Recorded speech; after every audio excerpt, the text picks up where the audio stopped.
How's it going? Welcome back to La Cantina Podcast. It's Tony, your host with the most, or Tony La Torta, or whatever you beautiful people want to call me today. And today I'm accompanied by the one, the only, if you haven't seen the belt, like you already know what's coming. I present Manny Lemon. Hey, brother, you know how it is. Zest of the best. You know the rest. It's your boy, the man, the brand, the king of the lemonade stand live from La Cantina land, baby. Thanks for having me on, brother. Excited Dude, for this one. You just caught me off guard. That was awesome. Every time. That was awesome, dude. So, Manny, welcome to the show. Let's get right into it, man. Yeah. Let me ask you, where are you from? What do you do? Obviously, like, we have the belt here. Let's tell people at home like, what you do for a living. Or, right, you can say that. Yeah. And so I'm obviously, my real name is Manny Smith. I'm actually a Kearns boy from Kearns, Utah. So from K-Town, dog. Okay. Born and raised West Valley City. Been here pretty much my whole life, other than when I moved to Atlanta for my little wrestling adventure. But I'm a professional wrestler. If you guys haven't noticed by the championship, I've been wrestling for 12 years. Started wrestling since I'm 19 years old. Now I'm 32, and I'm entering my prime. But we're entering a hot era in wrestling, and I'm excited to take advantage of all that. So Cool. What got you into wrestling? Bro, so back in the 90s, I don't know if you're a huge wrestling fan or not, but back in the 90s, there was two wrestling companies, and obviously social media didn't exist back in the day, so like you had to watch television. There was WWF at the time and WCW Nitro. I was a big Nitro guy. I'd say about 4 years old, growing up, my dad and his grandfather and my whole bloodline watched wrestling for as long as I could remember, but watching it with my dad when I was 4 years old, there was a very distinctive moment. I don't know if you remember the icon Sting, the guy who wore the face paint, kind of looked like the Crow, had the bat. I was watching it. He had WCW Nitro on, and the moment that caught my attention to wrestling was this. It was, I don't know if you know who the NWO is, Hulk Hogan. Yeah, Hulk Hogan. You know, when he was a bad guy, right? What do they call it, the heel? Yep, when he was the heel. He was out there. NWO was kind of like laying house to the giant, the Big Show, the big guy. And this is when Big Show first started. And I just remember the announcer saying, take that ball. You know, everyone's throwing trash in the ring. And I just remember Sting came out like a vigilante and just had like, this is the first time I think he was dressed as like really the Crow character. And when he came out to the ring, he was like, Eric Bischoff was the commentator, and he's all, what's he doing here? And that really caught my attention. Like, oh, man, this guy's coming to save the day, you know? And as he was entering the ring, the NWO kind of cleared house, as they were beating up the giant. He was coming to save the day. And when he got in the ring, they cleared house. He had a baseball bat. He was kind of pointing to everybody. And then when he just kind of like, this is the coolest thing in the world, bro. He just kind of tossed the bat outside the ring. Like, come on, let's go, guys. One by one, they came in. He just started clearing house. You just hear the crowd erupt, bro. Coolest moment in wrestling. I have to send it to you, but like that moment from that time is what really made me fall in love with the business, because it's about the moments that they create, and that was a moment for me that stuck with me. And I remember it 4 years. I was 4 years old. You know, that was 28 years ago. I remember it to this day. So, dude, that's crazy, because it's funny that you bring that up, because growing up, like I lived in West Valley too. I'm from Hunter. Yeah, I went to Hunter and all that stuff. But wait, what year did you graduate? 13. Okay, so 2010, so we're not too far off. Not too far off. I think probably a senior when I was a sophomore or something like that. Yeah. So I remember back in the day, like we'd all get together Friday night. I think it was Friday night or Thursday night. They always change. They change, all the time. I remember always clicking on Fox 13 to watch WWE at the time. Yep. And then I think I started watching when it was like WWF going into WWE, because it was like the Rock and the... What do they call it? The Attitude Era? Yep. Yeah. Oh, man, dude. So many memories. We would just sit in our backyard and start going ham on each other. I think we all did that. You know what I mean? As kids on the trampoline, just beating the crap out of each other. It was it's kind of a given. But yeah, that's like when I say wrestling, like I can relate to that, because wrestling, like if you weren't watching wrestling at that time, like what were you doing? Bro, that's the cool thing about it now, is I really feel like now we're in this whole resurgence era where wrestling's becoming really popular again, especially because The Rock's back. He's one of the bosses now. He's on the board, you know.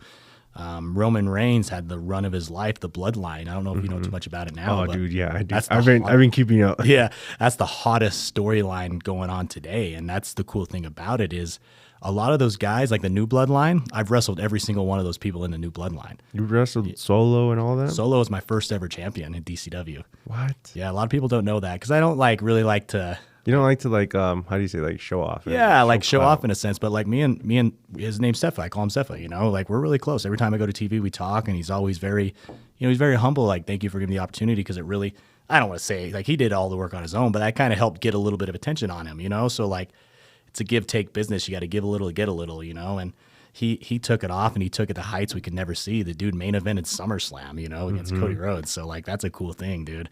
So like that yeah, that whole bloodline, man. Jacob Fatu, all them. Like I wrestled every single one of them. So, dude, that's crazy. Because I've actually been keeping up with it. I just watched what was it, War Games? Yeah. And I was like, I was on my seat. I didn't like the whole CM Punk thing going in there, like, but I feel like there's something in the works right there with Paul. Bro, were you here when so SmackDown was here in Salt Lake? I've been wanting to go for the past couple of years. Yeah. Never had the chance to. So like something always comes up. Yeah, dude, it's tough. Especially it's like for me, it's my work. So it's like I'm always there. I'm always experiencing it. But like I remember just kind of being backstage, and Heyman was out written off TV because he got powerbombed through the table at Madison Square Garden. Right. And I seen Heyman there all nice looking clean. I was like, oh, he's coming back tonight, like 5 seconds before he goes out. So like to see like the behind the scenes and to see it happen, and just to hear the crowd reaction of when Punk came back in, dude, that thing was so freaking hot. The crowd erupted, dude. And it was like just to be there to feel it. You have to feel it. You know what I mean? Wrestling is about emotion. So you have to feel that emotion, and just to feel that moment in time. It was a cool experience. So it's funny that you bring that up, because I was watching, because I already caught up with it, The Rock on Peacock or whatever. Yeah. The pop. Yep. How true is the pop? Pop's everything, dude. Yeah, wrestling is it's a very, I want to say, a popularity contest in a sense. You know what I mean? You have to have aura. Charisma is king in our business. So like if you have something that the audience can't connect with, where The Rock, people connect to his movies. They connect to, he took this thing to a whole different stratosphere of entertainment. So like when he returns, he's always going to get that reaction because he is a megastar. And how do you do that? By owning your craft, building your character, building your brand. And he's built his brand, and he's the biggest star on the planet, So the pop is 100% what you strive for, bro. And when hearing that pop is what us wrestlers, we kind of like, I think that's what we strive for. And that's why like it's harder for wrestlers to retire, because it's an euphoric drug that you can't describe. You just feel it. So like the whole goosebumps when he points, like that's 100% real, dude. Like real. You got to think, I mean, whatever arena it is, if it's WrestleMania, it's 100,000 people screaming your name. If it's the Delta Center down the street, it's 22,000 people, and like screaming and chanting one way or another. If you can command the attention of the audience the minute you hit the curtain, and you control that, and you can make them feel everything you're doing, bro, you have something in this business. And that's what it's all about, that pop, that emotion. And that's, The Rock is the king of it, So every time he comes back, it's the coolest thing in the world, because we all feel that euphoric high, Especially when he comes back and it's the whole, we don't know what's going to happen. That's going to happen next. Right now, it's like very up in the air. Like we don't know if I don't know. I have a feeling that it's going to be WrestleMania, The Rock, and the OTC. Yep, Roman. I have something's telling me that something like that's going to happen, because in the show, like he mentioned his cousin, because they're related. Yeah. And he's all like, oh, no, that's a fight for WrestleMania. Yep. So I feel like this is like the big boom that everybody's kind of been waiting for. Yeah.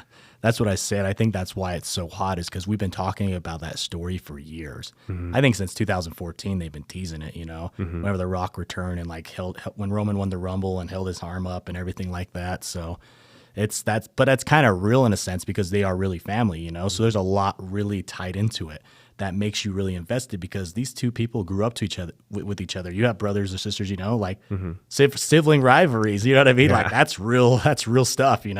So people can relate to that and they connect to that. So therefore, they're invested in that story because it's real life happening. I was gonna ask you. I know I asked like what brought you into wrestling, but I want to ask you: do you remember your first match? So yeah, I remember my first match. I'll tell you about my first like training session, because I think that's kind of that's always the make or break when it comes to wrestling. I don't know if when you watch wrestling, you see the people when they're called bumps. So like when they take the falls, that's what it's called, is a basic back bump. Is like the first thing you ever learn in a wrestling school. My first day in wrestling school, I remember Cinco de Mayo 2012. It was this company called Ultra Championship Wrestling Zero. They were just here in Salt Lake. It was the local company at the time. I went on my first day in the training day, and I think, I tell my friends, man, I'm going to go be a professional wrestler. This is the coolest thing in the world. Come with me, and I ended up bringing my best friend. I shouldn't have, because whatever. The old guy got mad and yelled at him, but I said he was my ride, so we made it work. But the first day I walked into a wrestling school, bro, I did the back bump. I took the pain. I was like, dude, that was the worst thing in the world, because at the time I was 19 years old, you got to think you're reteaching your body everything to do that you were told not to do. So when you fall down, your natural instincts to catch yourself, right? We got to take the impact and feel the pain. You kind of create I want to say a shell and an endurance to it, an endurance to the pain. So everything we do is really physical in there. So when I took the bump, I ended up landing on my head. Oh, wow. It's like kind of scorpioned it, you know what I mean? Because I didn't know what the heck I was doing, but I thought I knew, and I thought I was going to be good enough to know what to do. But it's a whole different analogy of it's a whole different thing. It's like this podcasting. It's like there's so much to this that, like someone like me walking into my world and telling you know how to do it, that's not right, because I have no idea how to operate any of these machines or machineries. That's the same thing with wrestling, So when I walked in there on my first day, it's like I got really humbled real quick, But I mean, it was just the concept of like I knew this is what I was destined to be because, bro, here I am 12 years later. I'm the guy who runs the entire scene of Utah now. You know what I mean? And we're elevating it to every day we're making it bigger and better, because I always live with the mindset you got to leave it better than you found it. That's the goal I want for Utah wrestling. But I mean, that was a cool moment because, like I said, it humbled me. I had my first match. It was a Rumble match, July 28, 2012. The Royal Rumble where they have like all the people in the ring beat the crap at each other. Dude, I remember, I was so excited. My family, my gimmick name was Manny Fresh at the time because the rapper, growing up, my brother would always call, my nickname's Manny. My real name's Manton, but my brother would call me Manny. So he'd always say Manny Fresh, like the rapper, So like, when it comes to pick your wrestling name, you're like, oh, I want to be Manny Fresh, bro. Frickin' Fresh, So Manny Fresh, I was like number 10 in the Rumble. And there's a bunch of people in there, and there's this big. You remember Kane, the guy with the mask? Yes, yeah. Brothers Destruction. He was there's this big looking Kane guy, like 6'8", 6'9", and like I just go in through the frickin' punch him in the back, like yeah, I got him type deal. He just turns around, he goozles me and frickin' just throws me over the top rope. I was in there for 30 seconds. I had 30 of my family members there, and they're all like, "Why'd you invite us only for that?" And it's like, but it was my first one, so you kind of have to it's a stepping stone. So. But I think that's the thing with the wrestling too, is people just assume it's fake. So they're like, oh, I'm going to go in there and be Hulk Hogan day one, and it's not. It's a whole process, a whole science to it, And that's why I like coming onto these shows, because it allows me to educate, you and people who may not know much about our industry to know hey, this is what we do and this is how we do it in a sense, Yeah, because now that you brought that up, the whole fake thing, I was a diehard fan, right? Yeah. Diehard fan through elementary school, all that stuff out. My biggest wrestler was I like Batista. Yeah. John Cena, Rey Mysterio, Eddie Guerrero, rest in peace. But those are the people that I looked up to, Yeah. And one day, my cousin, he's kind of being a jerk. I hate him for it, but he told me, he's like, yo, it's fake. And I was like, no, they're actually punching themselves. And then I ended up watching that night, and I was like, oh man, my dreams got crushed. So I let it go. I didn't watch it no more. I kind of started doing some other stuff, got into baseball, sports, you name it. Yeah.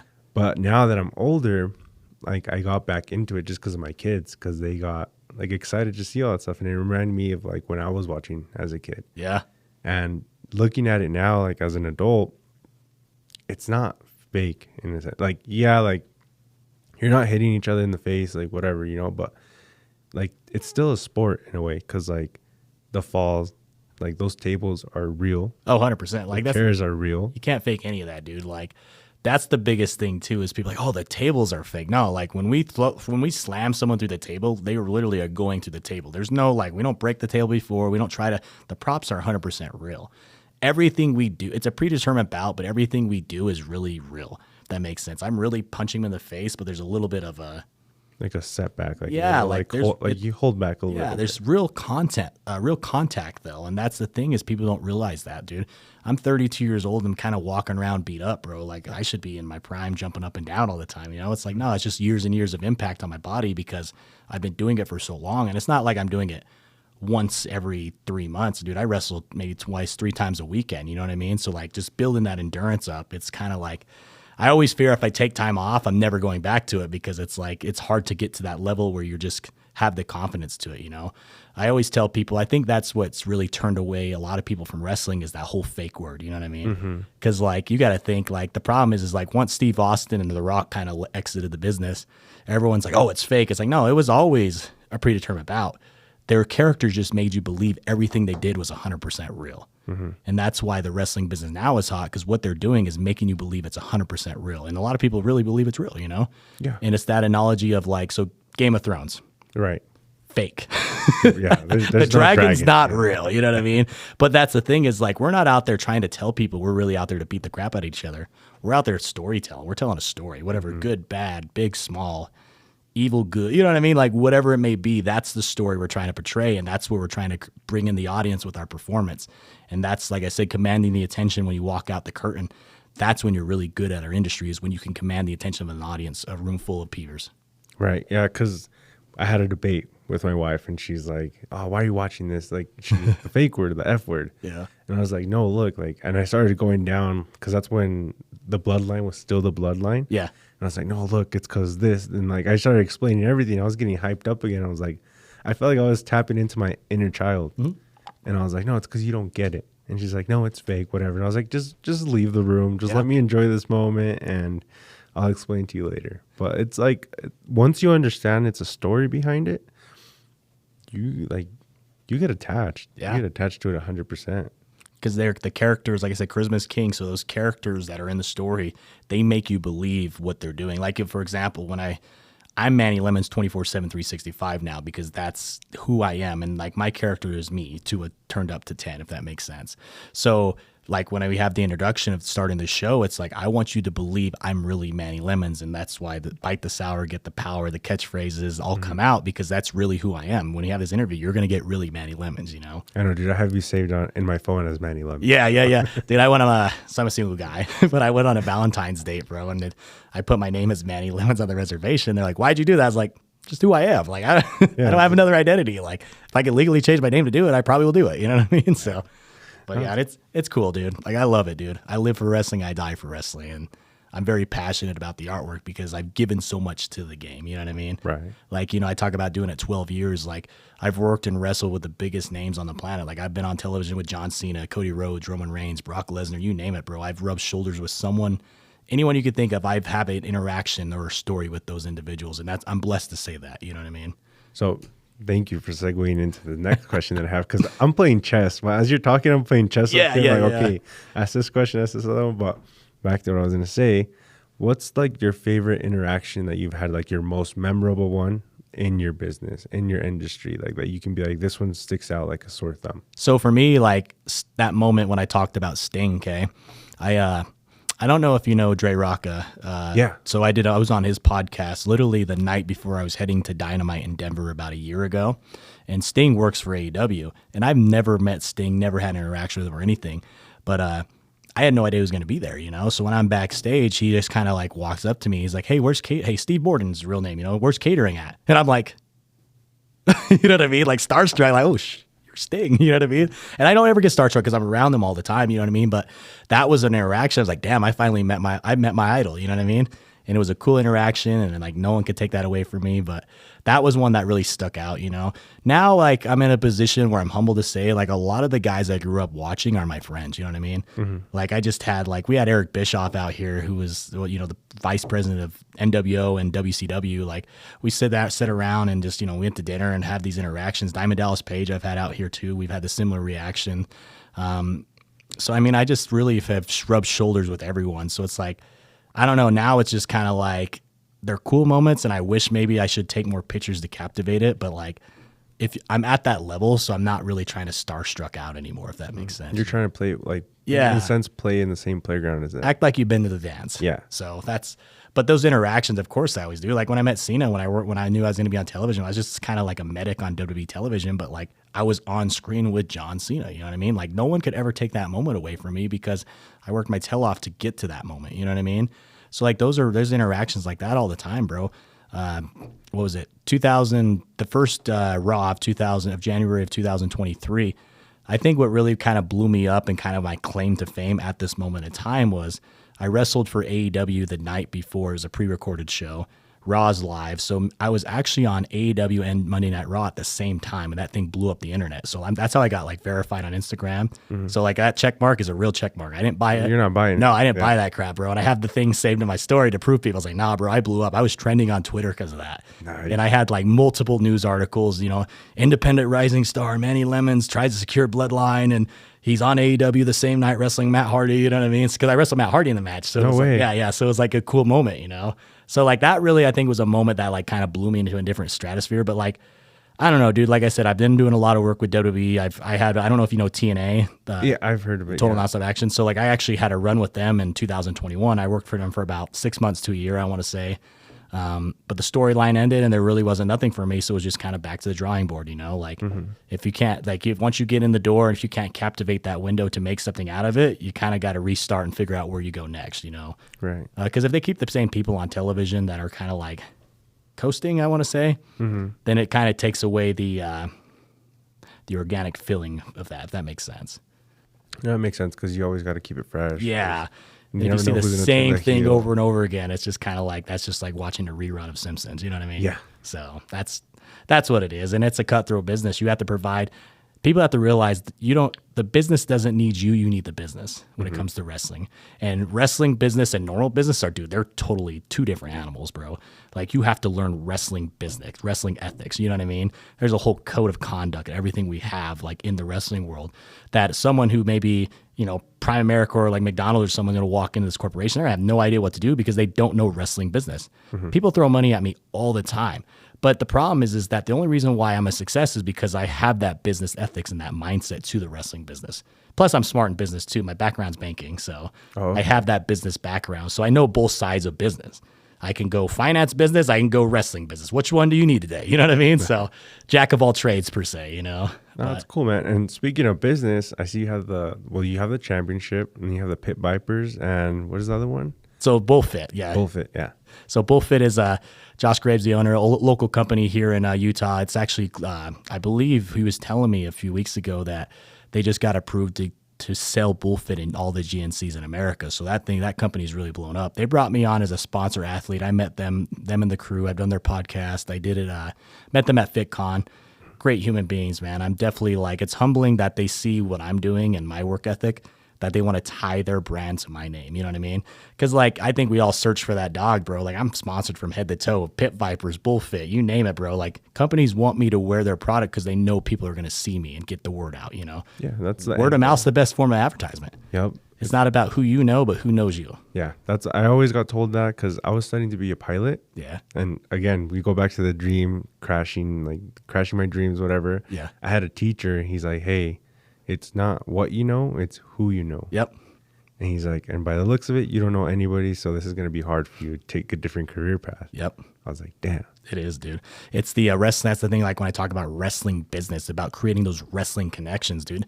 I've been around the game for so long that I've been able to create these interactions and these moments with people where they trust me. They trust to do business with me. Makes sense. They trust, hey, I can put you out on Monday Night Raw in a live segment, knowing you're not going to screw it up because I've seen you work and I know what you can do. So it's a game, bro. And it's if you can master the game, you can own your craft and you could become a successful star within this business if you truly love it and you're truly passionate about it. Yeah, I feel that because back to like the WWE with Yeet. Yeah, I seen him like go from basically like being the shadow under Roman's shadow to being his own superstar now. Yeah. And it's like, okay, like it explains a lot. Yeah. Because when I was watching the show and I watched a couple other podcasts on wrestling, The Undertaker. Yeah. He brought up something really cool, and I want to ask you that. The whole locker room thing, where they take the young ones under the wing, like, is that like 100% true? Like, is that what happens? Or yeah, I mean, in a sense, like Undertaker's like the locker room leader. I mean, there are people who really like, I hate to always bring like a negative, I don't ever want to put a negative mindset on the business, but it is a cutthroat business.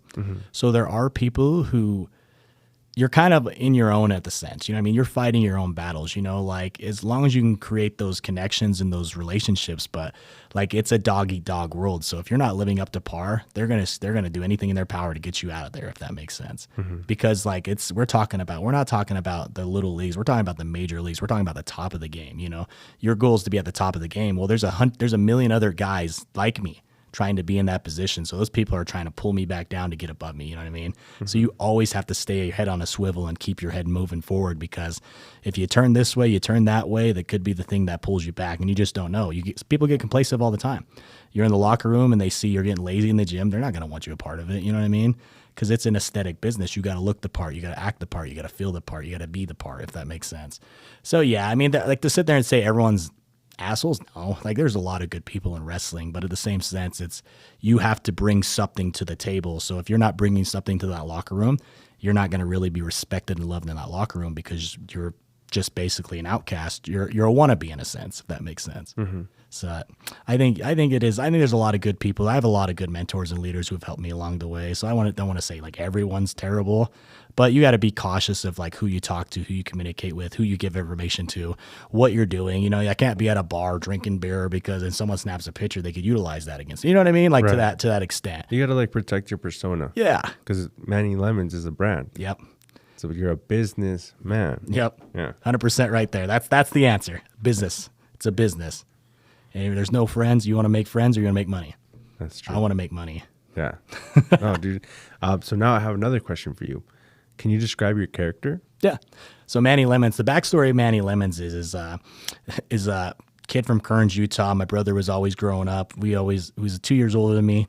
He always dared me to do stupid things like break a thing over my head or eat a whole pepper. One day he had nothing other than a whole lemon. So one day he dared me to eat a whole lemon. So when I bit it, they realized that it was my kryptonite, like spinach to Popeye. Oh, okay. I bit the sour. Manny Lemons got his power, baby. Oh, snap. So now Zest of the best, you know the rest, the man, the brand, the king of lemonade stand. That's who Manny Lemons is. So the objective of the match is to beat the man who's got a plan. You got to keep the lemon out of his hand, because when I bite that lemon, I get my powers and it's game over. I don't lose. So. Dude, that's sick. I like that. I get like, let's go watch a wrestling match. Yeah. You know what I mean? 100%. And it's like people always say that. Why do you want to be Manny Lemons and this and that? Obviously, I've had so many gimmick transitions throughout my career, but it really was the one, like, explaining that to you, I could see the smile and you kind of get it once it's explained to you. And I can explain it to you via words or in my performance. Like if you watch the match, you know, okay, I understand now. I get it now. But kind of maybe like the presentation, you kind of like, oh, I don't get it. Explain it to me. Oh, now I get it. You've explained it to me. But that's the thing about wrestling is if I can't explain my character within my artwork in the match, then I probably should switch my character, because it doesn't make sense. I'm just out there just wrestling in my underwear in a sense. You know what I mean? Right. So I mean that's where Manny Lemons comes from. I've been Manny Lemons since 2016. I don't know if you know the company Ring of Honor. I was doing a lot of work with them back in the day. It's probably like a little AAA company. I want to say like not the big leagues, but kind of minor league and say. They were one of the minor league companies, and I was trying to get a job there. And I don't know if you remember the guy who would interview The Rock back in the day, Kevin Kelly. I think so, yeah. Remember the one where like he like just starts like he likes making friends over Rikishi and everyone. Like that's the guy interviewing him. So he's actually the one who gave me the name. Him and Brutal Bob Evans, because when I did the camp, they remembered it was when I was Manny Fresh. They remembered I was Manny. They remember my first name was Manny, and I wore a bright yellow shirt. So they kept calling me Manny Lemons the whole time through the camp. And just as we kind of concluded through the camp, you know, we went to a diner. They're like, why don't you run with that? And I thought it was the stupidest thing in the world, bro. Like you said, like, who wants to be the guy named Lemons? It doesn't make sense. I want to be freaking, you think wrestling day, I want to be Sylvester. You know what I mean? Something cool, something unique. So, like, but the first time I did it, bro, like, the audience connected with it. Like, kind of how, like, you popped right now. Like, the audience in the crowd got it. And I was like, all right, there's money to this. And they created my whole logo and the lemon guy with the pit vipers or whatnot. That was all created by the guy Richard, he does a lot of the Ring of Honor guys, designs, and a lot of AEW guys. He made it look like it just was sold me. And it was like, now I just like, dude, I sell t-shirts every show I go to because of my marketing and my brand. So now it's like, I'm Manny Lemons to the core now. You know what I mean? I own it. I'm done fighting the tide. This is who I am. You accept it or you don't. Dude, I like that. I like that a lot. Yeah. That's because no one has that, you know. Who has a lemon? Like I think about like what's the dude's name? The Boogeyman. Yeah. With the worms. Yeah. Or Carlitos with the apple. Like no one really has that. Yeah. So for you to bring that, I think that's really good. Like you said, the pop. You got my attention. Yeah, yeah. And it's like it's a battle too, bro, because it's like the problem I had, the reason why I think I'm not really signed to a lucrative deal is because I think people think of it as a mockery gimmick. So that's I'm chasing that to that 1% line of being the 1% in the world, where I'm trying to show people that no, Manny Lemons is a competitor. He is a brand. He is marketable. So that's where my journey here now is to prove to everyone that I'm the guy. I've always been the guy, but I'm the guy now. You need to have me on your show. You know what I mean? Yeah, like I have to be up there. Yeah. Somewhere up there. And it's like I go serious lemons, bad lemons, good lemons, whatever you need, bro. I could play to any character, if anything they need, whatever the script portrays, like I can do it. Have you turned heel yet? Or Oh, dude, I love to be a heel. yeah, Utah, I'm not a heel because obviously, like I'm like the John Cena. Right. So Gabe Sapolsky, who's the WWE recruiter, he was actually the one when he came out here. He's like, do you know Jerry the King Lawler? Yes. So he's a big Memphis guy. He's like, this is a humbling that he even says this, but like what Memphis was to Jerry is what Manny is to Salt Lake City. So I'm being compared to Hall of Famers with my work. You know what I mean? So like in Salt Lake, I have to be a good guy because it's like I have to sell tickets. I have to get people and to come watch my company, watch my show. But dude, whenever I leave out of state or do shows like Arizona or something, dude, like I'm a heel, dude. I love to be. I'm a natural asshole. So like I could portray it to be like, oh, your mom wants me. You know what I mean? Like stuff like that. Like it's so keep it PG, obviously, but right. I love it, dude. I know I keep saying like these wrestling terms, but like for the people at home, what does it mean to be a heel? Like, Yeah. It's just basically the bad guy, right? Yeah, so heel's a bad guy. Babyface is what we portray to be a good guy. So when you hear babyface, they're talking about the good guy. When you hear heel, they're talking about the bad guy. So, and I know back in the day, they're like, oh, you're giving away the recipe of the industry. It's like, no, dude, everything's out there on social media now. And everyone knows.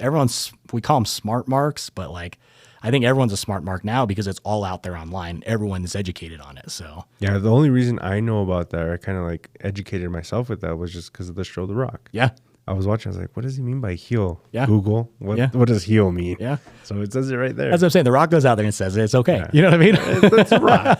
Who's gonna go against The Rock? You got not me. Yeah. Question.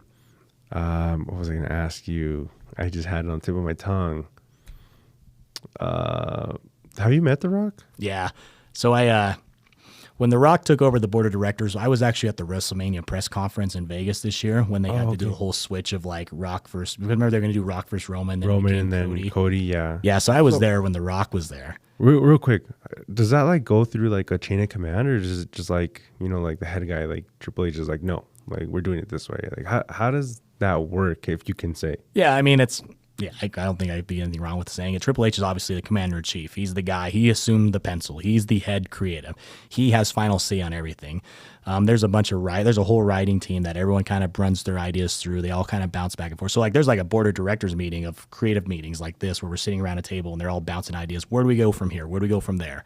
But Triple H is the main guy making the calls, and he's actually the guy responsible for this hot era because he really switched wrestling around. You got to think 2 years ago we weren't as excited for wrestling as we are now. That's because Vince McMahon was the head in command, and anything Vince wanted, it was that way. It was his flavor of ice cream to choose. Now it's Triple H's flavor of ice cream to choose. So Triple H is 100% the guy behind the pen. So cool. And then speaking of that, you know how? Well, I'm going back to the show just because it's like fresh. Yeah, 100%. Like a couple months ago. There was a scene in the show where The Rock is about to turn heel. He goes out with what's it called? The group he was in. He was with the Bloodline at first. No, like back in the day. It was. Are you talking about when he was with the Nation? Yeah, the Nation of Domination. Yeah. You know how like Vince was back there and he was hearing the pop and seeing if he had that? Yeah. Is that true? Like, do they actually like listen to that and like they obviously communicate with the referees, right? Yeah. The pop's everything, dude. So like it's like you got to think like where that big stage is, bro. It's called the gorilla position. That's where Vince or Triple H and everyone's sitting at the command center watching the show because they got to watch everything, bro. Their objective is to make as much money as possible. So they want the guy who's going to give them that best dollar. And The Rock goes out there and cuts this heel promo and becomes this mega star, mega attraction at that moment in time. They're going to run with the kid. You know what I mean? It's like Steve Austin when he would cut that 316 promo on Jake the Snake Roberts. Like, no one knew Steve Austin was going to be the guy he was. He got a moment, took advantage of. You maximize your minutes. He took and maximized those minutes. Showed he's a main event character, and now it's off to the races. They're the two of the biggest stars ever. The Mount Rushmore, those two are absolutely on it. You know what I mean? Right. And it's because of their charisma and what they were able to bring to the table. And you got to be able to talk too. Like I think a lot of people, like I said, we were talking earlier, but it's like a lot of people can't talk. No, a lot of people can wrestle. I've had a lot of guests on here where like we have a good conversation, you know. Yeah. I sit them down and then boom, they kind of go ghost. Yeah, I have to reel him back in. Like Yeah. my co-host, he couldn't be here today. Shouts to Rambo. We call him Rambo because he held 2 AKs or something like that. Yeah, There's a whole backstory with that, but we call him Rambo. And when I had him on as a guest and shy, like he just like kind of like froze, didn't really say much. As he's progressed, I told him, hey, come on here as a host because we're doing like a Spanish English type thing. Yeah, I was like, come on here, like let me help you out there so you can, you know, grow your wings and fly. Yeah, dude, now he's like taking like initiative. He like jumps in when I'm like struggling to find a question. He jumps in. He's like, oh, what about this? I'm like, the other day I was talking to him, I was like, dude, look at how you were when you first started on the first episode you came on. Yeah, and look at how you progressed. He's like, dude, thank you. Yeah. And it takes time, dude. Like my wrestlers, bro, like like watching them try to cut promos, and it's like it's my job to make them better, obviously. But like, it's like you just got to have confidence. Mm-hmm. You got to be confident in everything you're saying. Like the reason why I could talk about me, bro, I could talk, dude, I know there's a time limit on this, but I could talk all day about wrestling, whatever you want to talk about, because I've conditioned myself to be that way because I'm confident in my ability. Like when I say wrestling is my life, this is really my life, bro. Like I love wrestling and I could talk about wrestling 24/7, 365. So when people can't talk, you're just like, you have to build confidence. And the only way to build confidence is to build something. Yeah. Whatever you're trying to do, like this podcast you're building, like you have you're more confident now probably than day one because you've had your repetition. Oh, dude, day one, I had to do like 3 takes. 3 takes. I believe. I was actually talking to my guest yesterday, Urbano. He's a musician here. Yeah.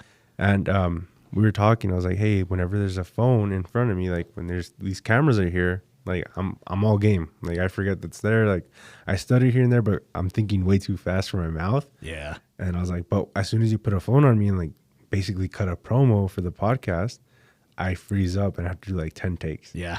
Yesterday was the first day that I did it first take. Nice. I was like, wow, like we're going somewhere. You're getting it, bro. Yeah. Like it's just repetition, dude. And it's like, it's good on you that you're starting this and building this because it's like, again, no one knows what it took for you to get to this moment, this in time, other than you know what I mean? Mm-hmm. So like it took moments to get here and the confidence to get here, the repetition to get here. And people don't have I don't want to say they don't have the time. It just becomes a priority in their life. You know what I mean? Mm-hmm. Like wrestling's obviously my livelihood, but it wasn't always my livelihood. Like, yeah, dude, we can say it was a hobby. Yeah. Right. And now it's a full-time gig. Yeah.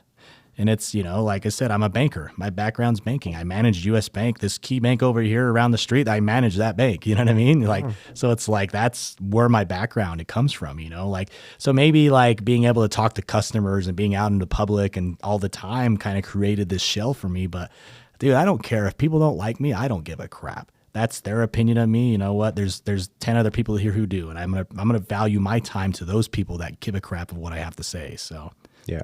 It's very like that. Like that's one thing that someone told me. I think Skylar told me, he's like, hey, have a thick skin. The internet can be brutal. He's like, just go with it. Because I was talking to you beforehand, like I used to get stuck on the views. Yeah. Like one of my videos hit 10K views, like a short, and I was like, oh, I was excited. I wanted every single one to hit. Yeah. And then it kind of bummed me down when it didn't. But then like one of my friends, he's like, hey, Matt, can you picture 10,000 people in a room? He's like, can you picture 100 people in a room? I was like, no. He's like, okay, views don't matter, bro. Like, people are there. Just focus on the people that are there, even if it's 12, 5, you name it. Just focus on those because those people want to hear you. Yep. That comes in time. And it's true, dude. Like, now I look back and I'm like, I don't even see the view count anymore. I'm just like, oh, I appreciate you guys. Yeah, dude. Like, that's the thing is, like, you're commanding the attention to your audience of the people who believe in you, And that's all it takes, dude. We all get social media is the worst thing in the world because, yes, it can help make us all famous, but people assume, oh, I'm going to put this out there. I'm going viral. It's like, dude, like I post every day, all the time, and I get thousands of views, but it's like I get 10 likes. You know what I mean? Because I don't care about that. Like, it's like, no, like these people see it. Like you said, people are watching it. Mm-hmm. It's just a matter of, do they want to admit they're watching it? Do they really want to engage? Are they jealous of, you know what I mean? It's a whole battle, but that's where social media created this awareness that you can get famous, but they make it seem like it happens overnight. Yeah, overnight success, bro, took 12 years to get to that moment. You know what I mean? Like I said, when I was trending on Twitter, dude, I thought it was it. I thought I was game over. I never got to work a day in my life. You know what I mean? They're going to sign me. Boom. Never got a phone call. Dang. I wrestled for AEW at the Maverick Center when they were here. I had a match. I went over. I won the match, dude. I had the biggest pop of the night. 5,000 people cheering and chanting your name in the Maverick Center, the same arena that I went to watching wrestling as a kid. I'm wrestling, and I won the match in that night. I for sure thought they were going to hire me. Never heard from them again. It's just the way it is. Did that affect you at all? Mentally, it does. Like, not as much now. 2 years ago, probably would ate me alive. You know what I mean? I just understand, like, I just live in the mindset, I got to there's so many no's to get to that yes, because you know what? Maybe they didn't appreciate or like what I was bringing to the table, but there's going to be someone else who eventually does. There's going to come in a time and a place where someone's going to say, Manny's the guy. We see he's the guy. We've watched his hard work, and we're going to give this dude the ball to run with, and it's going to happen. Like, I really believe my destiny in this world is to become one of the biggest stars on the planet. Like, in wrestling, I want to transcend the game on all levels. I've done it here in Utah, bro. People didn't think I could do anything in Utah, dude. I run the scene now. I don't want that to be my claim to fame. I could sit here and tell you, like, yeah, I'm the king of Utah. I don't want that to be my legacy. You want more. Yeah, I want more, and I'm going to get more. You know what I mean? Like, but it's just, you got to stay hungry. So those moments where you get rejected, it's like, it sucks. But how do you deal with that rejection is your true character as a man. You know what I mean? How do you bounce back? Do you sit there and die in the sand, or do you just get up, brush the dirt off and move forward, Yeah, or do you almost come back and be like, oh, I'm going to make you want me? Oh, dude, I play angry right now.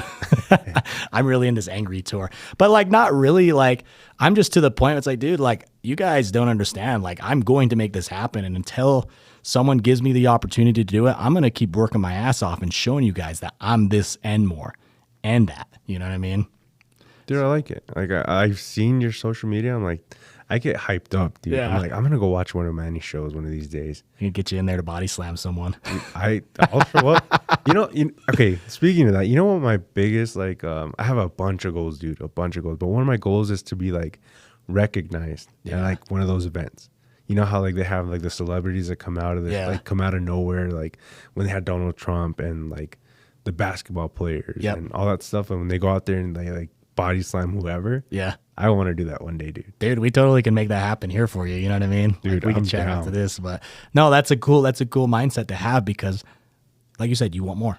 You're not complacent where you're at. You wanted to strive for more, and that's, like, I think that's the thing too. Is if we were just doing this, we would get nowhere. You got to do this, that, and 10 other things. I always say you got to operate under chaos. And like I mean, I don't think people realize, like, dude, I'm a single father. My son lives with me full time. He's 14. He's older. He's not as dependent as he was when he was 7. But, like, I'm a dad too. I got to balance being a father, I'm not married, so I'm single. So, but I have a dog. I got to take care of my dog whenever I leave town. You know what I mean? And it's just having a good support system behind you that really believes in you. Like, my dad and my grandmother have been phenomenal support systems for me in my journey. My dad lives 2 minutes from my son's school, like, where we live. So, like, it's like whenever I need I got to go do this podcast. Can you pick up Destin? Yeah, no problem. You know what I mean? Like, that's people who believe in you and believe in your vision. You got to get a lot of those people behind you, because, I mean, I don't say a lot of people because I guess it's just my dad, but, like, right. No, I get what you know what I'm saying? Yeah. Yeah, because that for me is my wife. Yeah. Like, today, like I said, like, I showed up a little bit later. Yeah, it's okay. And then someone was at our house and was like, hey, like, I'm sorry, I gotta go. Like, I gotta go right now. Yeah. And at first she does, like, kind of like headbutts me a lot. She's like, why? Why do you gotta go? Like, right now she's like, it's not making money. And I was like, no, but it will. Just be patient with me. Give me some time. Like, I've been telling her that for, like, a year now. Yeah. But, like, now I'm starting to see progression. Now, like, I don't know, like, what it is, but I believe in myself more. Yeah. I'm like, it's coming. Just there's one little thing that I got to knock down, and it's going to come full circle for everybody. She gets mad, but she understands. Yeah, that's a good system, though. Yeah. Like, that's the thing, too, is, like, I mean, my ex was a wrestler, you know what I mean? Like, I trained her to be a wrestler. Yeah, like, she's signed to NWA right now, you know what I mean? Good for her. She's having her own journey or whatnot.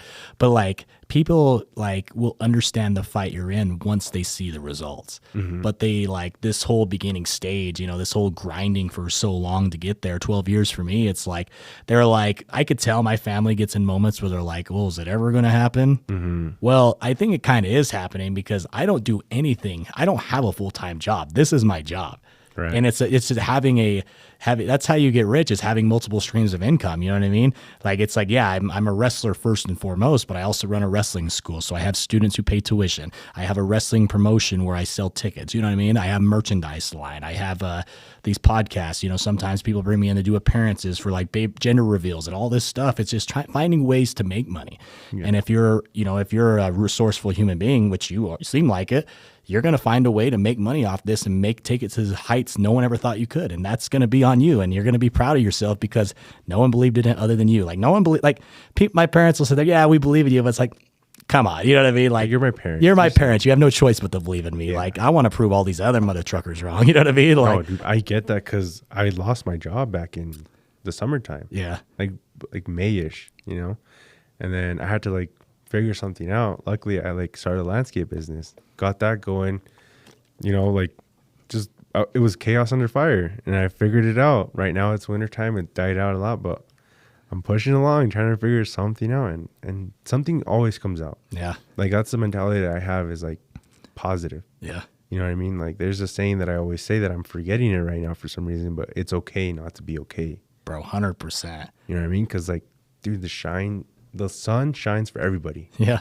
It's just a matter of time. Yeah. Like, you're not going to be in the gutter all the time. Yeah, it can't rain all the time. No. It doesn't rain every day. I mean, you may have moments where it rains, but that's a good mindset to have, bro, because it's like, I've been there so many times, dude. Like, people are always like, how do you stay motivated? It's hard. The hardest thing to stay motivated when you have nothing to be motivated for. Mm-hmm. Or even if you're like the top dog. Obviously in Utah, I'm the top wrestler, so it's hard to but that's why I leave the state. That's why I go to the WWE. That's why I go to TNA or AEW, these bigger companies, because a lot of them are my friends, so I absorb their knowledge to bring back. You know what I mean?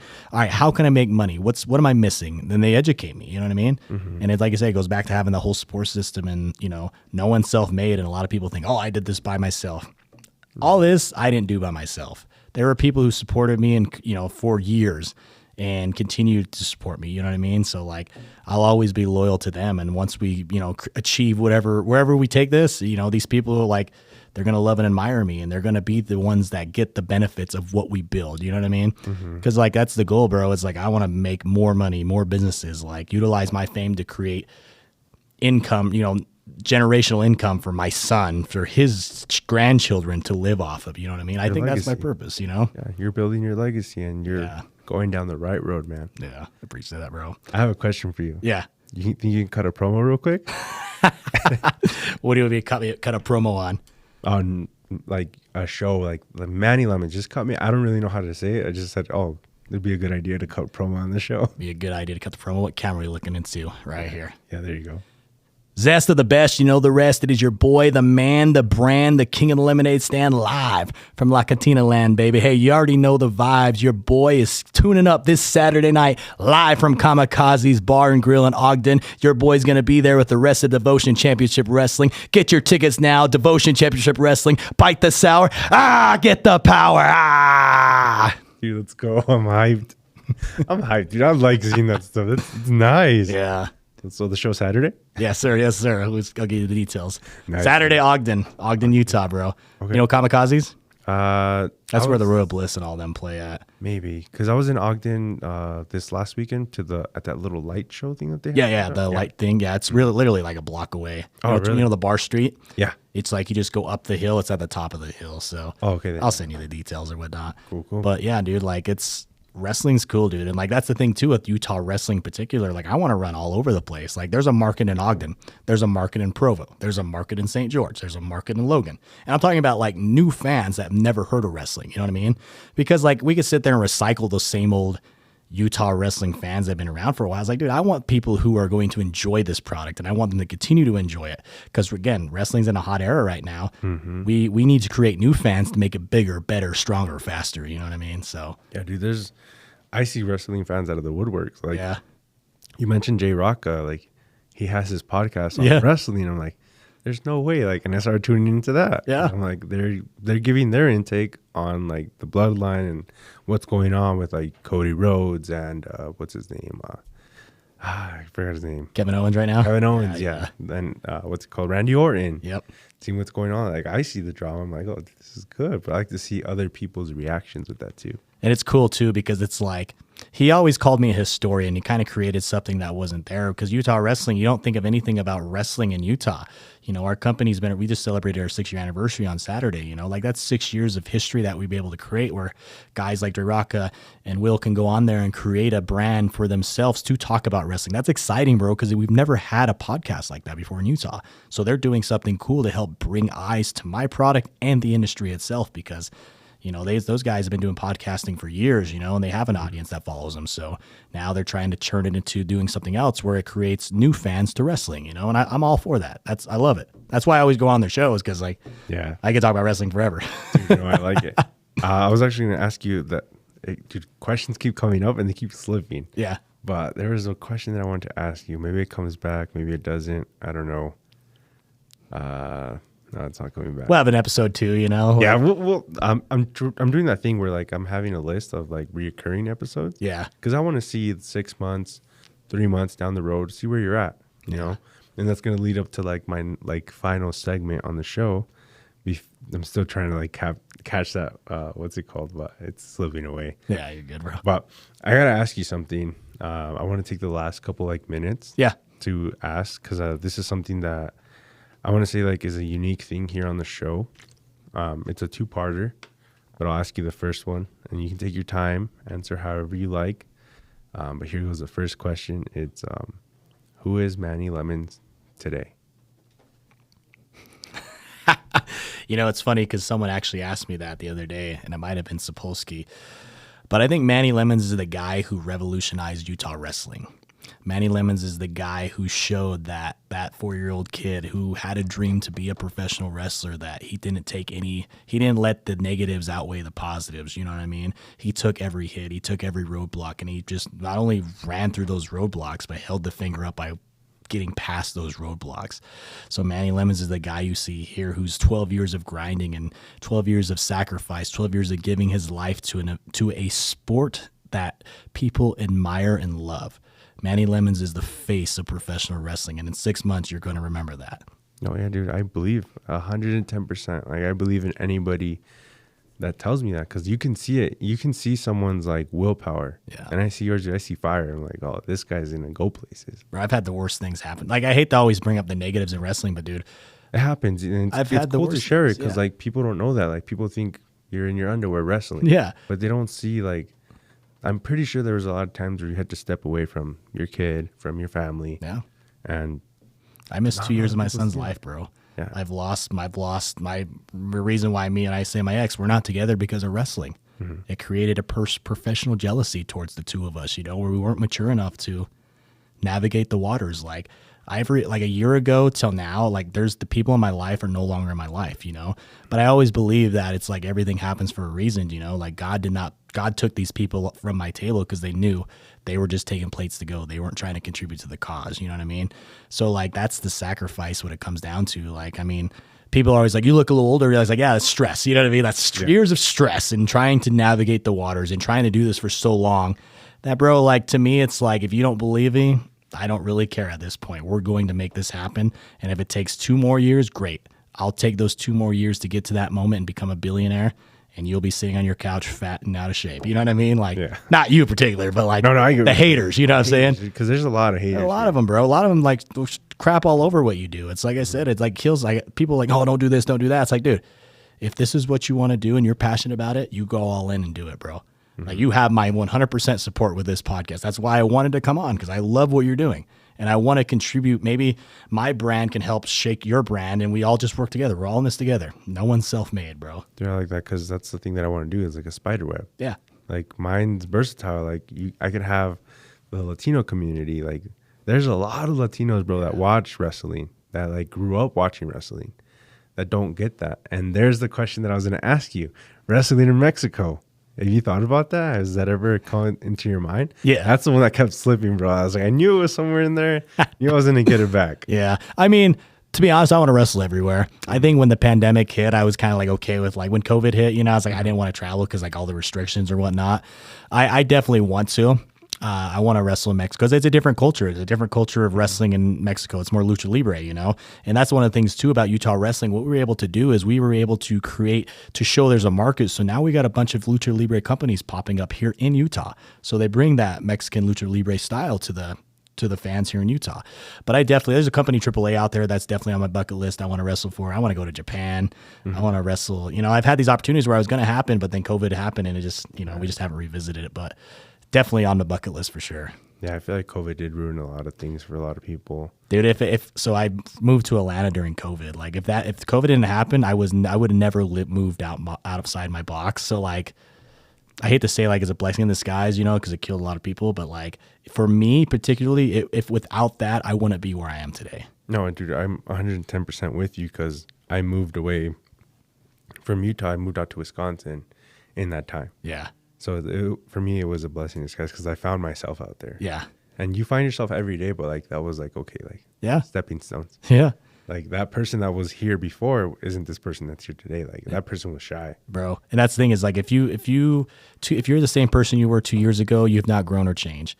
It's like you've just wasted 2 years, in my opinion. And because we're all growing in this, we're all growing in life, and there's things we can learn. Like, dude, like I'm trying to learn Spanish now. You know, I'm not good at it at all. I kind of understand it. I can't speak it at all. You know, but like I need to learn that because if I'm going to become an international star, I got to learn the international languages. You know what I mean? Because that's an audience in Mexico, Japan. You know what I mean? Like so, like I want to learn it all. So I'm all for that. Cool. That's perfect, dude. Now, the last question to wrap it up with that last question that I asked you, not the Mexico one, but the who are you today? Yeah. What would you tell little Manny Lemons? It's funny because it's like we're all our worst critic. I think to me, I'm in a stage of my life where it's like, I am proud, bro. Cause like, and I think I would tell little Manny Lemons to just keep holding on and keep going because it does get bigger. It does get better, you know? Like I had I'm just using it as an example just because we're running out of time here, but Tommy Dreamer was the VP for Impact Wrestling. He was the WWE legend, hardcore legend, ECW. I grew up watching Tommy Dreamer. And like he literally slept on my couch Saturday night for my show because we're friends. You know what I mean? Like, and he's literally sleeping on my couch, and 2 feet away from him is a WWE program with his likeness all over it. So like to me, it's like you haven't made it to the WWE yet, where your goal, be all end all goal is, but you're friends with everyone you grew up watching. They're your friends. I have their number. I can call them right now if I wanted. I'm not going to do it, but you know what I mean? Yeah, like, but you have that power. So like, just keep hanging on. Go for it, man. Go after your dreams, man. Like, and just don't put up with the bull BS that people are going to tell you. People are going to tell you no all the time. Work around those no's and prove that you're a yes. I love that, dude. That's what this show's about. It's like I told you earlier. It's for people that didn't have the chance to like express their voice. Yeah. To come on here and show the world who you are. 100%. Yeah, it might not be like, you know, like might not be a million people just yet, but give it time. Yeah. People will come back to this. It's like, it's the thing. It's like, it'll grow. Yeah. It'll get bigger and better, and with time and more guests and more awareness, but that's going to be up to you to take it to that level. You know what I mean? And obviously everyone you bring on, like it should be my job to help push your show now. You know what I mean? Because like, that's just what we're doing. We're all in this together. We're all trying to achieve that dog, whatever that may be, you know? Exactly. Yeah, man. Yeah. That's basically almost all the time we have. I want you to share your social media, share to your fans what you have coming on, what's going on in the next couple months, so you can be able to, so they can know, my fans, so they can know and see, because I didn't know there was a lot of stuff in Utah about wrestling. Yeah. Now I do. Yeah. So wrestling, I will top on that especially because it's a big Utah audience. So I'm the owner of Devotion Championship Wrestling, the Al Snow Wrestling Academy here in Utah. We're just out of South Salt Lake, 740 West, 1700 South, just that kind of warehouse or where our little studio's at. We train wrestlers, the future stars of wrestling. So come on out if your dream was ever to pursue that. You can follow us on Facebook at Devotion Championship Wrestling, on Twitter, or X now, Instagram, TikTok, all the socials, YouTube, you know. But like we run live shows every month. So even if you don't want to get into the ring and try it out, you come be a fan, watch it. You will definitely leave our show entertained and wanting to come back for more. Because I guarantee you, like you'll be hooked the minute you walk in. So check us out, Devotion Chaps Wrestling, Manny Lemons. I'm on all platforms: Instagram, X, Facebook. Bite the sour, get the power, brother. There you go, dude. I like that. I like that a lot because inspired now. That's all I can say. I'm inspired. Yes. And if you guys like that episode, go check out Manny's social medias. We'll have him where he said it in the screen. And this has been your host with the most, Tony La Torta, or whatever you want to call me today. And Zest of the best. You know the rest, baby. yeah, subscribe, like, share. We'll see you guys in the next episode. Hey.